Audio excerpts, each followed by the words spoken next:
रामाचं दर्शन झाल्यानंतर आम्ही आलो राम मंदिरापासून थोडं दूर आहे. फक्त तुम्ही जर एक 500-600 मीटर चाललाव तर लगेच हनुमानगडी मंदिर आहे. पण थोडं टेकडीवर आहे. तुम्हाला खाली खड्ड्यातून जरा वर यावं लागेल आणि वर येऊन तुम्हाला हनुमानगडी जे मंदिर आहे त्याचं शिखर दिसतंय आणि शिखर दिसल्यानं परत तुम्हाला वरून त्या चढतीहून परत खड्ड्यात यावं लागते. नंतर तुम्हाला हनुमानगडी मंदिर बाहेरून फक्त बघायला भेटेल. इथे भरपूर गर्दी आहे. बघू शकता भरपूर गर्दी आहे. तिथं आता लाईनला लागावं लागेल. पूर्ण लाईन आहे. पूर्ण लाईनला लागून दर्शन आहे वरती. हनुमानगडी दर्शन जे आहे अजून टेकडीवरती आहे. वरती इथून तुम्हाला वर जावं लागेल. चला आता इथून पुढे जाऊया वरती. मध्ये काही मोबाईलची परमिशन आहे का नाही माहीत नाही. असली तर मोबाईलमध्ये नेऊच, नसली तर खाली हात जाऊ. चला आता पायऱ्यांना वर जावं लागते आणि भरपूर वर आहे हनुमानगडी मंदिर बघण्यासाठी तुम्हाला पायऱ्यांना वरती जावं लागतं. मोबाईलवर ते आपण सेफ ठेवत नाही मंदिरामध्ये गेल्यास. मंदिराच्या आधी आपण खाली ठेवून देऊ. मंदिरात चालते वेळेस काय व्हायला मध्ये गेल्यानंतर बंद करून टाकायचे.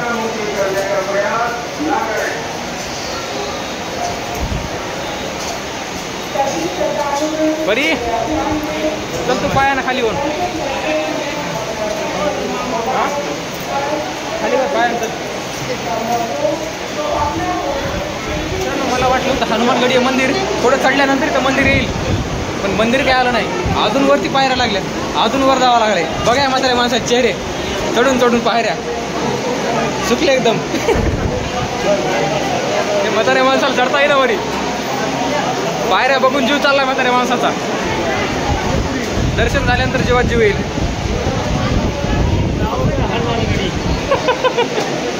नावच आहे हनुमानगडी. हनुमंतासारखी ताकद लागते हनुमानगडी यायला. साधारण माणूस येऊ शकत नाही.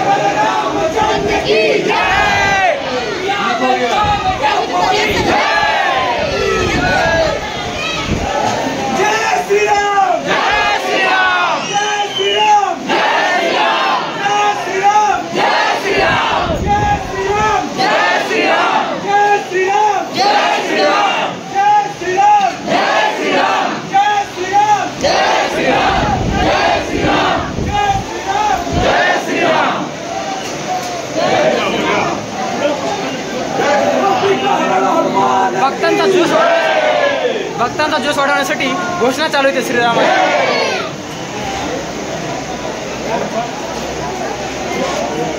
मागून आमची परी परी परी झोपी जाऊ नको.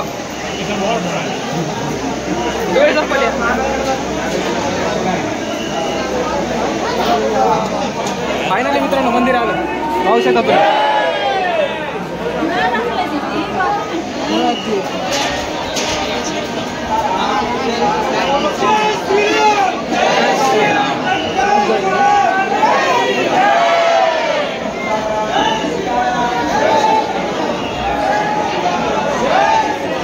हे मंदिर आहे हनुमानगडी. बघून घ्या.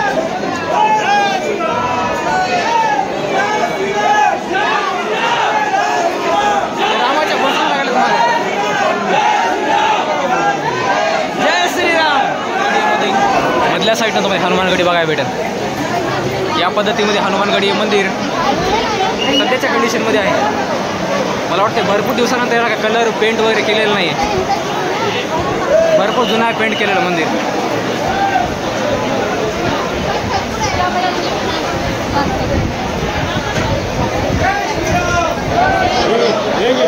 भाविक भक्तांची खूप गर्दी पडली हनुमान मंदिरावर.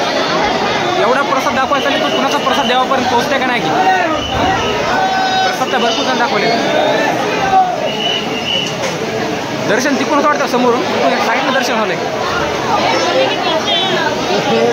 इकडून साईडनं दर्शन झालं म्हणलं. समोरून वाटते.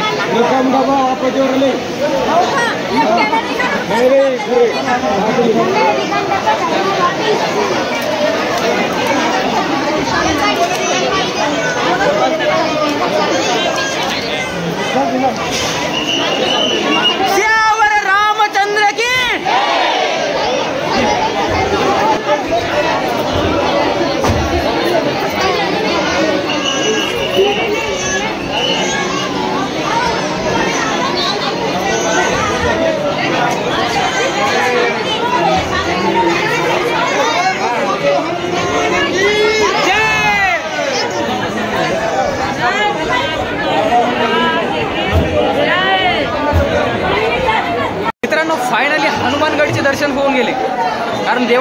आता निघालो आम्ही बाहेर. भरपूर भक्त इथं भावी भक्त जे आलेले आहेत. आता पुढे जाऊन थांबूया एका ठिकाणी, कारण आमची भरपूर माणसं जे महाग उभा आहेत. माणसं महाग असल्यामुळे पुढे जाऊन थांबूया आपण. बसायचं इथं खाली, इथं बसून घ्यायचं का खाली उतरायचं? मित्रांनो, दर्शन करण्याची खरी मजा या गर्दीमध्येच आहे. बिना गर्दीचं दर्शन म्हणलं का नाही जास्त देवाला पावत नाही असं वाटतंय. कारण गर्दी आहे तेवढी जास्त मजा येते, तेवढेच जोरजोरात देवाचे नाव इथं घेतलं जाते. आणि जोरजोरात नाव घेतल्यामुळं दर्शन करायला मजा येते. बघा मग तुम्ही पाहू शकता हनुमानगडीसाठी एवढे भक्त आहेत, एकदम तुटून पडलेले आहेत. आणि एवढी गर्दी दररोज असते बरं का, आज आहे असं नाही, दररोज एवढी गर्दी. हनुमानगडीचं दर्शन जे आहे असंच कोणी म्हातारे माणसं करू शकत नाही. असे जे गावरान तेल खाल्ले म्हातारे हे म्हातारे हनुमानगडी दर्शन करू शकतात, कारण एवढ्या उंच चढू शकते ते. नाही म्हणलं तर जमिनीपासून हनुमानगडी मंदिर हे 50 फूट उंच आहे. तुम्हाला वाटणार नाही, चढते चढते वेळेस कळणार बी नाही, पण 50 फूट जमिनीपासून हे मंदिर उंच आहे. जर तुम्ही कधी आलो म्हाताऱ्या माणसाला सोबत घेऊन चाला. जर एखादी म्हातारा माणूस पडला खाली की ते खालीच राहायला म्हणायचं, हनुमानगडी दर्शन त्याचे खालीच होऊन जातील. वरी आल्यावर त्याला दर्शन भेटणारच नाही. हे माणूस लय हसायला बघा, हे माणूस गावरान तेल खाल्लेला आहे. दन सगळ्यात आधी हे माणूस चढला वरती आणि सगळ्यात आधी दर्शन घेऊन सगळ्या पुढे येऊन थांबले.